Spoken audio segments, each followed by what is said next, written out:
Hello, everyone. Everyone who comes across this, everyone who watches it, and to anyone who decides to join the chat today, good evening. I am going to be, my name is Lydia McCarty, by the way, and I'm going to be discussing chapter 21, section 4, I think. Hold on. Whoops. Sorry, guys. Chapter 21, section 4, the fear to look within. Yeah, section 4. And I'm so sorry, guys. I've got like all these little pop-ups up. Okay, so I've got my page here set up. So I'm going to be discussing chapter 21, section 4. And for those following around with the actual workbook, that's going to be page 454. And it is the fear to look within. But first, I want to just give a few updates for you guys. I actually have started a weekly group to discuss A Course in Miracles. And back in from 2011, I think, to like 2013, I was reading the actual text of A Course in Miracles. That was the first time I read the book. And I also did the workbook within that time. And I found it to be profound. There was a level of me that could not yet accept everything that it was saying to me. So, I know the mind, my higher self, my mind, my capital M mind, understood, the subconscious part of my mind. But consciously, I wasn't quite ready to accept it all, even though, I knew it was the truth. I knew it was the truth. And I knew one day I would have to go back and reread the text, redo the workbook. And also, this time I want to do, the whole book, read the clarification of terms, read the manual for teachers.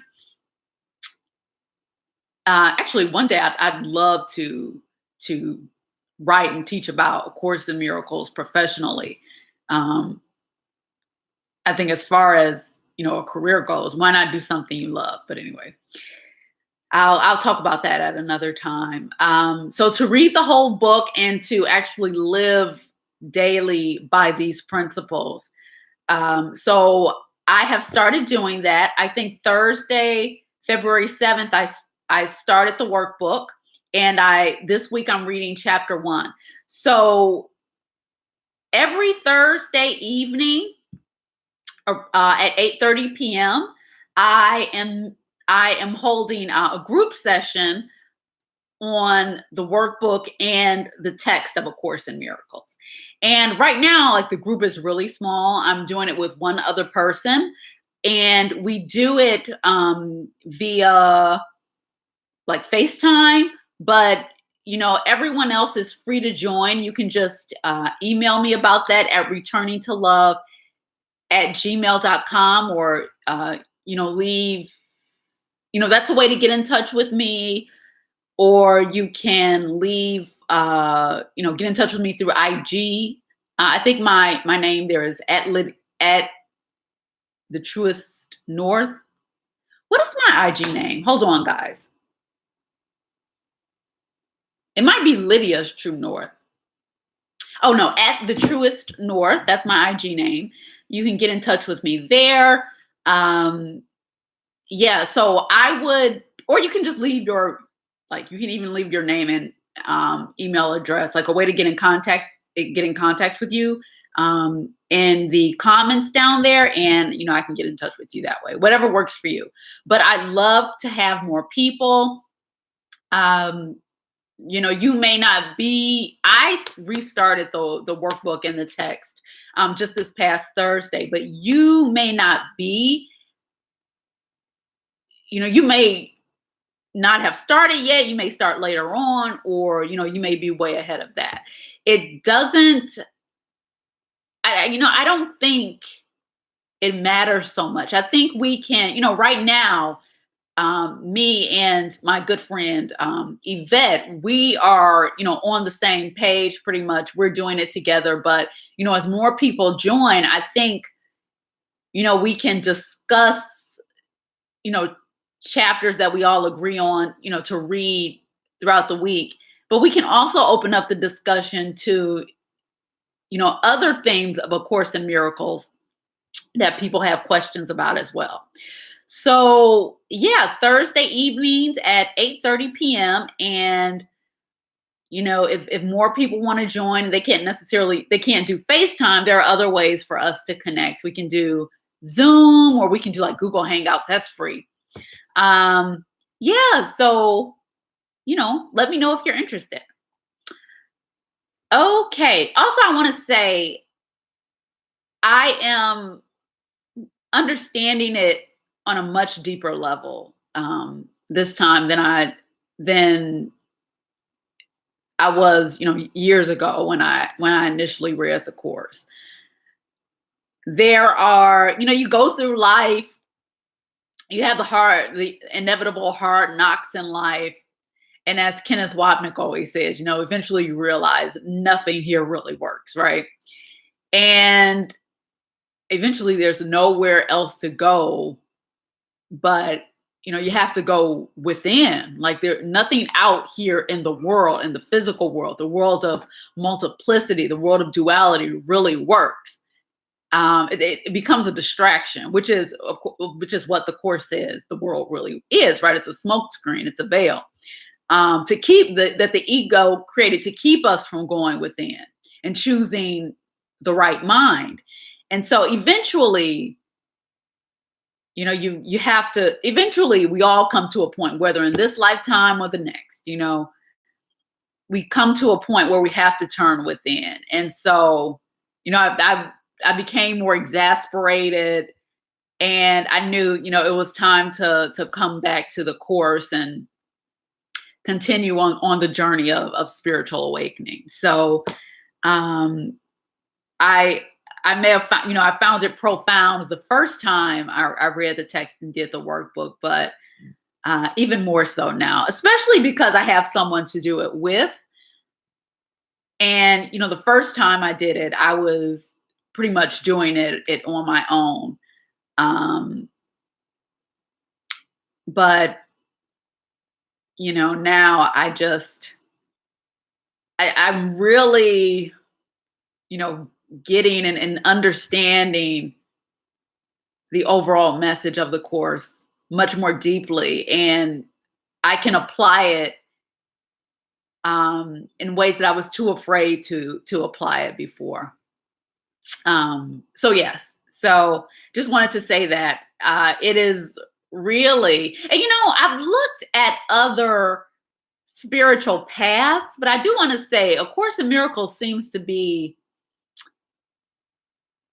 the only one that has you like understand and look at the guilt within yourself. And it has you to, Jesus guides you to do it with him and the Holy Spirit.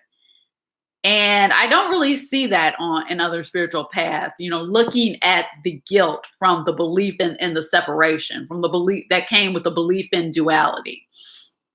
For those that, may watch this and don't know, A Course in Miracles, the mythology that Jesus lays out to help us understand the fall, the fall that they mention in the Bible and in other religions. The fall of man came from the belief in separation and the belief in duality. And, that led to, there was a great guilt that came with that, great guilt with being separated from God, being kicked out of Eden, out of paradise.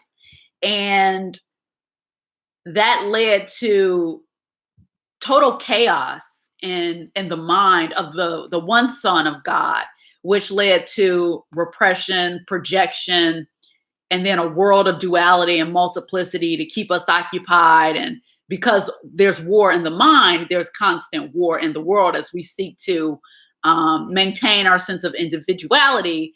But of course, we don't want to be the ones to pay for that. So the ego gives us, a world of multiplicity, and we are free to, get lost in that, and having our special relationships that help, and our special love relationships and special hate relationships that we want secretly because they serve to define our own individuality. But in order, when you get tired of, the dream, the world of multiplicity, when you start to understand that when you get, as they say in the Matrix, that splinter in the mind, sort of nudging at you, the repressed memory of heaven and God sort of starts to bubble up in you. A Course in Miracles is a great way to get back to that and awaken, because the Holy Spirit guides you through that, through looking within at the belief in separation, which is totally false, by the way, which never happened. But in order to understand that, you do have to actually go within and look at it. And so that's really something I've been thinking about for the past week, and that's what I'll talk about today. Chapter 21, section 4, the fear to look within.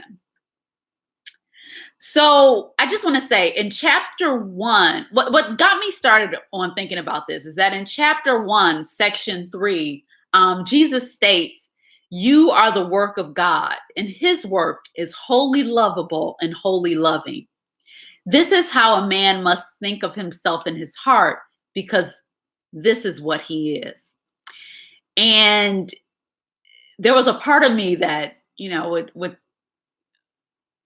would think, who thinks of themselves like this? Who thinks of themselves as wholly innocent and wholly loving, and never having done anything wrong? Because the world, we have these, we're dreaming that we're living these lives, and that we've made mistakes, and that we're guilty, and that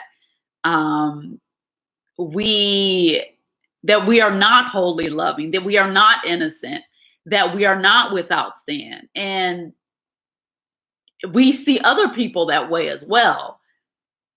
And we started out as the one son, but due to the guilt and repression and the projection of the world of multiplicity, we think other people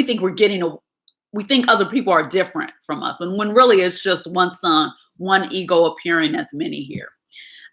So we may think we're getting away from the guilt by projecting it out onto other people and thinking they're guilty. But, the subconscious mind knows there's only one of us here.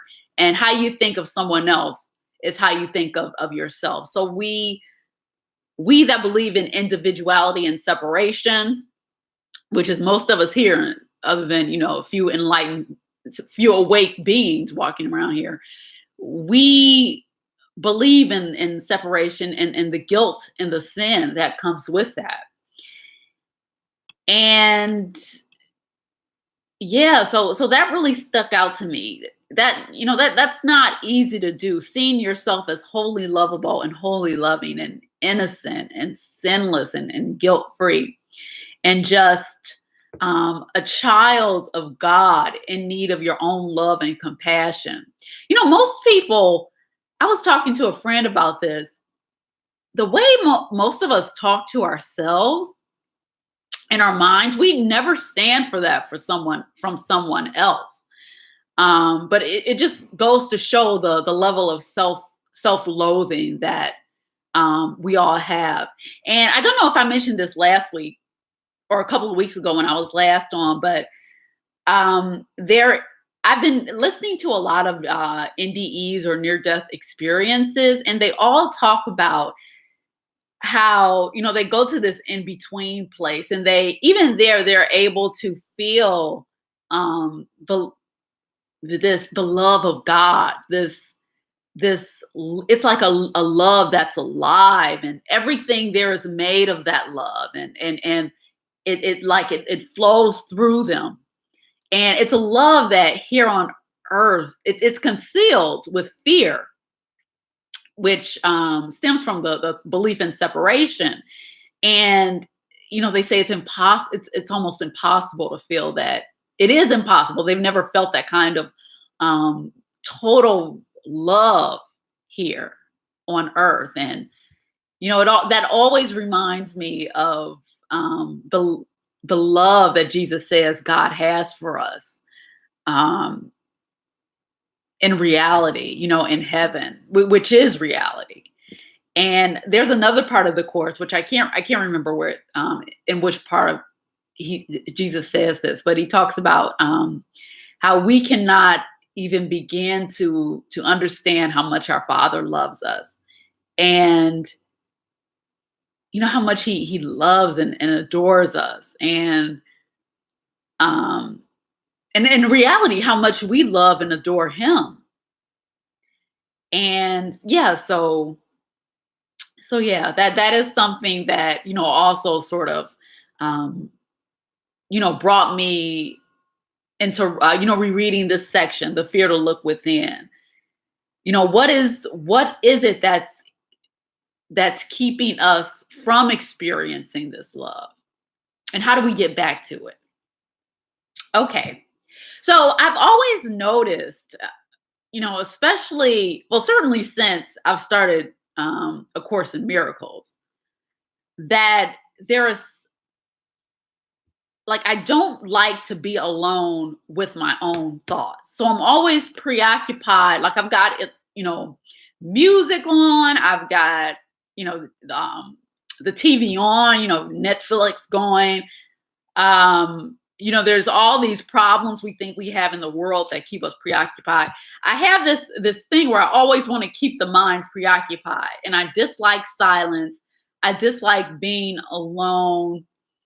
I dislike, not only even being in silence, the mind can still be preoccupied with, the issues that we deal with in the daily world. You can still be mindless. That's what the course calls mindless. But I never like the mind or my environment to get too quiet. I've always resisted that. And, Course in Miracles helped me to understand that I am that way because there's something there that I'm afraid to look at. There's something there that I don't want to see, that the ego tells me to not look at. And for those of you that have Amazon Prime, there is this awesome documentary on there called The Automatic Brain. And I recommend that you look at that because it shows us how the unconscious mind is what runs us. It's what puts our perception of the world into place. It's what makes the decisions for us before we're even consciously aware of what we want to do. And it's a great documentary on how the mind works, and it really points out how we're driven. We are totally driven by the unconscious mind, which is what A Course in Miracles says. So there's something, the unconscious mind is keeping us preoccupied out here in the world, the smoke screen of the world, because we don't want to look within. Even our own thoughts. Today I did lesson 4 of A Course in Miracles. Your thoughts are clouds and blocks that serve to block you to the awareness of God and to heaven and to oneness and truth. And that's why it's so hard to still the mind. Why many of us have such resistance to that and such resistance to meditation. The unconscious mind does not want to look at itself. And so there must be something to keep us preoccupied. And that's what the world is and everything that goes on in it. And so understanding that there's a part of myself that doesn't want to look, that is afraid of looking. And when I'm on the precipice of looking, let me tell you, my body has this uncontrollable a consciously uncontrollable reaction, like my muscles clench, as if my ego is saying, "Don't you dare go there." So, but eventually, to awaken, to get home, we all have to look within. We have to look. We have to look at the ego, and what the ego.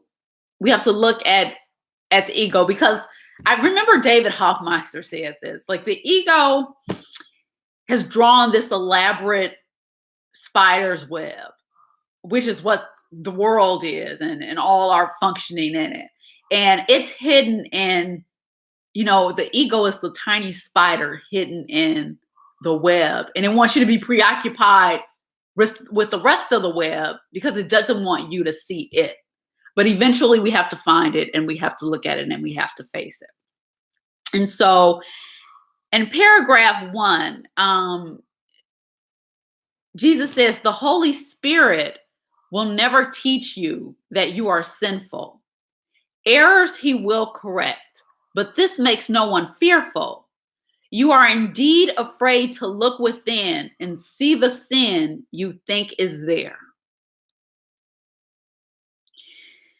And I just want to say, I'm learning to differentiate between the Holy Spirit's voice and the ego's voice, which was always so hard for me before.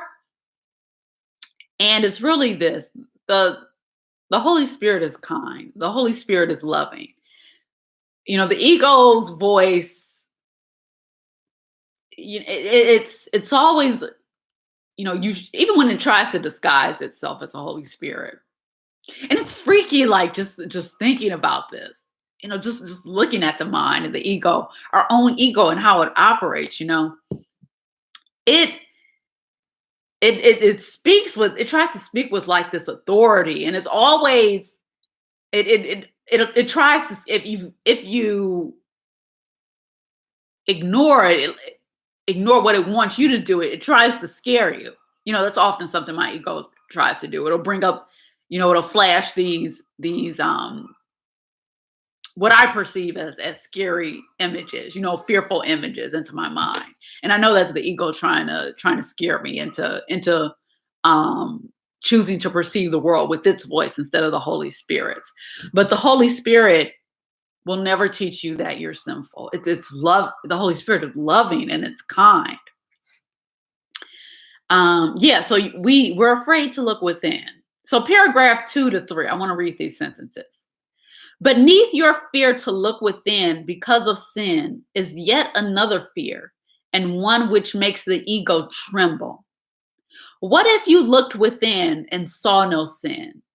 This fearful question is one the ego never asked. And you who ask it now are threatening the ego's whole defensive system too seriously for it to bother to pretend it is your friend. Yeah. And I just think about that, how my muscles, when I'm on the edge there of letting go of my defenses, and my attack thoughts, when I'm on the edge of letting those things go, it's like this fearful reaction in my body that says, "Don't you dare!" And it'll try to pull me into another direction. It's really interesting, really fascinating. And here Jesus says, when you can do that, you're in touch. You're getting in touch with another part of yourself that's beyond the reach of the ego. He calls it partial liberation. I'm going to read these sentences from paragraph 4 and 5. Your liberation still is only partial, still limited and incomplete, yet born within you. Not wholly mad, you have been willing to look on much of your insanity and recognize its madness. Your faith is moving inward, past insanity, and on to reason. And what your reason tells you now, the ego would not hear. The Holy Spirit's purpose was accepted by the part of your mind the ego knows not of. No more did you. And yet, this part with which you now identify is not afraid to look upon itself. It knows no sin. How otherwise could it have been willing to see the Holy Spirit's purpose as its own? This part has seen your brother and recognized him perfectly since time began, and did desire nothing but to join with him and to be free again, as once it was. It has been waiting for the birth of freedom, the acceptance of release to come to you. And now you recognize that it was not the ego that joined the Holy Spirit's purpose, and so there must be something else. So I've been able to start observing my own ego. And that's how there's another part of you that is beyond the ego and is reached, because the ego would never have you look.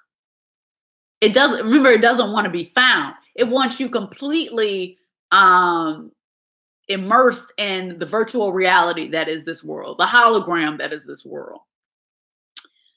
But when you start to, you'll know you're starting to detach from the ego more and more, the more that you can just look and to look without judgment, because the ego always judges.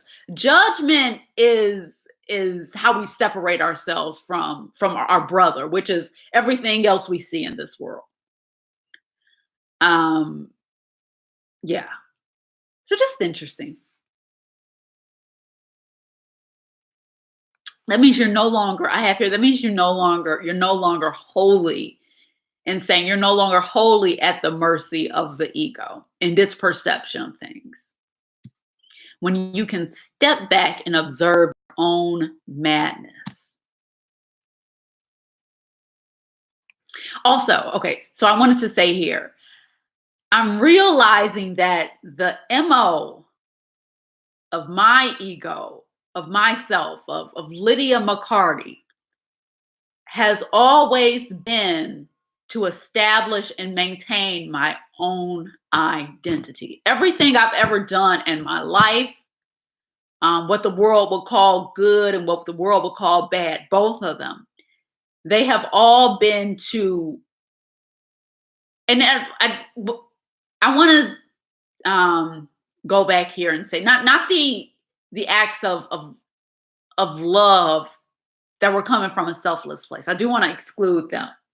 But when I say what the world would deem as good, achieving something and being recognized for doing things out in the world, that I was motivated to do, and that I was proud of, because the world would be proud of me if I did those things. And also the bad things. They were always to identify and maintain the self that I completely at that point thought that I was.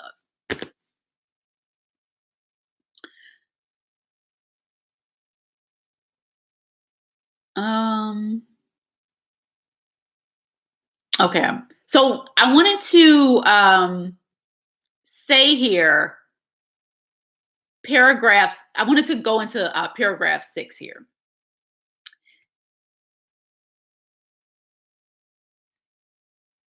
Actually, okay, let me do paragraph 6. There is no inconsistency in what the Holy Spirit teaches. This is the reasoning of the same. You have perceived the ego's madness and not been made afraid because you did not choose to share in it. At times, it still deceives you. Yet in your saner moments, its ranting strikes no terror in your heart. For you have realized that all the gifts it would withdraw from you, enrage at your presumptuous wish to look within, you do not want. A few remaining trinkets still seem to shine and catch your eye, yet you would not sell heaven to have them. And that's true. I am starting to see that there's nothing in the world that'll really make me happy. There's nothing in the world that I really want at the expense of heaven, at the expense of God's love. Everything here, they are they're just trinkets. They're just trinkets. No real lasting value. And yet we're always preoccupied with them. But it's like this carrot. There are these carrots that the ego dangles in front of us, to keep us preoccupied with the smoke screen, with the veil, and to keep us from looking within. And the more you can just sit back and observe, um, the more you can see the insanity of the ego's thought system, and not only in yourself but in others. And you realize that this is where the insane come. The insane who believe in the thought of separation, and who've been driven mad by the guilt that comes with that, into this world, into a body. This is where this is where they come. And realizing that that includes me, understanding that I too am partly insane. Oh my gosh, you know what it reminds me of? Alice in Wonderland, one of my favorite movies, the original cartoon. I remember, which is so symbolic of the truth, because the ego projects everything, so the truth has to be projected as well. And what the ego does, it often does this in movies, symbolically, like the Matrix, my other favorite, Alice in Wonderland, Wizard of Oz, dreams like that, things like that. So you'll often find it in movies. Groundhog Day is another one. Yeah, so there's this scene in Alice in Wonderland where she's asking, which way. She's in this strange place with all these weird laws, very similar to here. We have these laws of physics, which are actually totally insane in reality. But she's asking for like directions, and the Cheshire Cat, he tells her she can go to this way to see the Mad Hatter, or this way to see the March Hare. And he tells her, she says, well, I think I'll go see the March Hare. And he tells her, he slips in that they're both mad. And she says, well, I don't want to be among mad people. And he tells her, there's not much chance of that, because they're all mad. He said, here, we're all a little mad. And wow, if that wasn't the truth, being symbolically communicated to us in the dream, the ego it's so tricky. We're so tricky. Anyway, I just thought that was really profound. But yes, this is where the mad come. Wow. But there is a way out. There is a way out. Okay, paragraph 8. Look gently on your brother, and remember the ego's weakness is revealed in both your sight. What it would keep apart has met and joined, and looks upon the ego unafraid. Little child, innocent of sin, follow in gladness the way to certainty. Be not held back by fear's insane insistence that sureness lies in doubt. This has no meaning. What matters is to you how loudly it is proclaimed. What matters it to you how loudly it is proclaimed? The senseless is not made meaningful by repetition and by clamor. The quiet way is open. Follow it happily and question not what must be so. Look gently on your brother, And remember, the ego's weakness is revealed in both your sight. Look gently on your brother. I find a lot of us have so much trouble with that, with seeing other people as innocent, because there's only one ego appearing as many, and we had this massive guilt, repression, and projection of that guilt outwards, and so we see through the biological computer that is the body and the brain, which filters down consciousness. The brain and the five senses that we have, that's what filters down consciousness. So we are sort of imprisoned in this three-dimensional, four-dimensional, I guess, if you add time, prison of time and space, right?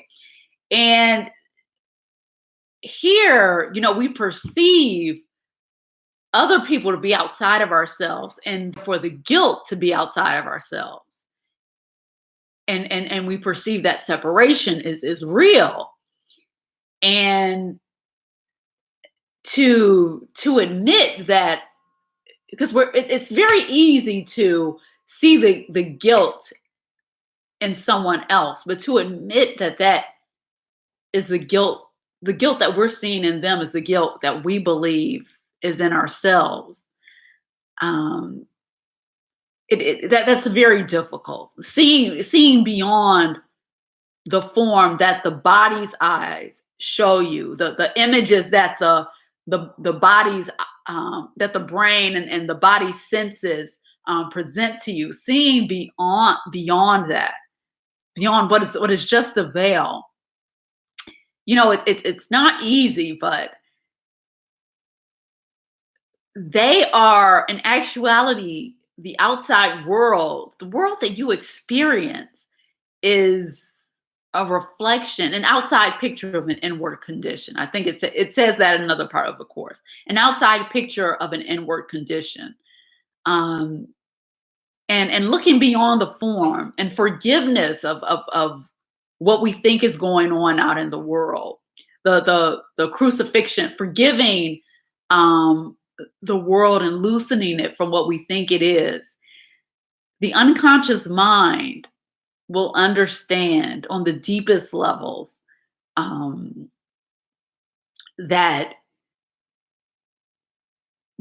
we're forgiving ourselves, and looking beyond. We're seeing beyond the lie. Through that, we're seeing beyond the lie that the ego has told us, that we can't look within because we're sinful. We'll find this great sin there. And so A Course in Miracles is really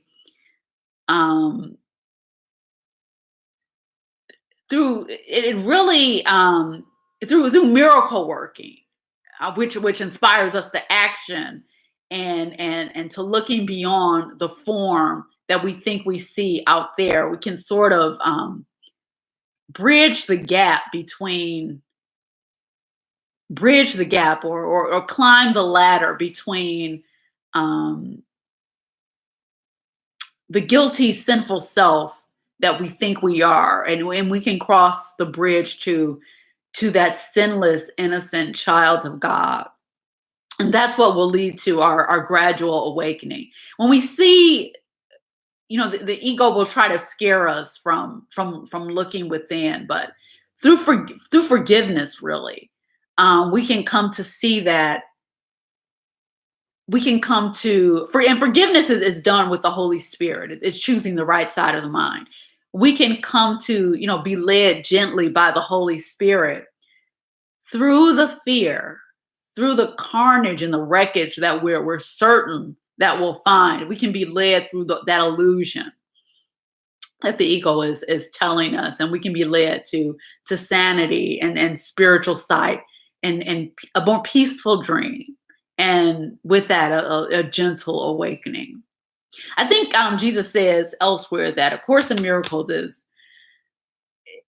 it's designed to be a gentle awakening for us, not I think of Eckhart Tolle and others who have found this state that they're awakening through like this sort of psychological trauma. But of course, in Miracles is a really gentle way of letting go of our illusions and learning to choose the Holy Spirit. And it's a gentle path to awakening through forgiveness and replacing the ego's dream with the Holy Spirit's dream. And from there we can be, gently awakened. Yeah, so I think gradually learning to and placing. Yeah, so I think that's it. Really, just I guess I'm seeing this in myself and for myself. Gradually learning to let go of what is without and holding to what is truly within. Going within and going past the illusion of fear. And so, I'm on that journey, learning to look within towards truth. And, no matter what appears to be going on out in the illusion that is the world, placing my love for God above all of this, and maintaining that peace and God's peace, which is his gift to all of us, his love, and not letting whatever is out in the world, or not letting the ego's threats take that away from me. That's the journey that Jesus takes us on with A Course in Miracles, and I think that's part of what is so profound about its teaching. So, all right, I think next week I'm gonna hit. I'm thinking about doing the obstacles to peace, the third obstacle to which is the attraction of death. So that's chapter 9, part 4, section C, the third obstacle, the attraction of death. Why are we really going into that? That part really goes into, why are we so attracted to separation, which is death, really? Why are we so attracted to that? Why are we so tempted by that? I think that's what I'll do next week. So yeah, I think that's it. I look forward to seeing you guys next week. I am about to work on my horoscopes for the week. So I hope you guys have a nice evening and that your week is, productive in whatever way, that needs to be. And whatever you do, do it with the Holy Spirit and do it with love. Take care, you guys.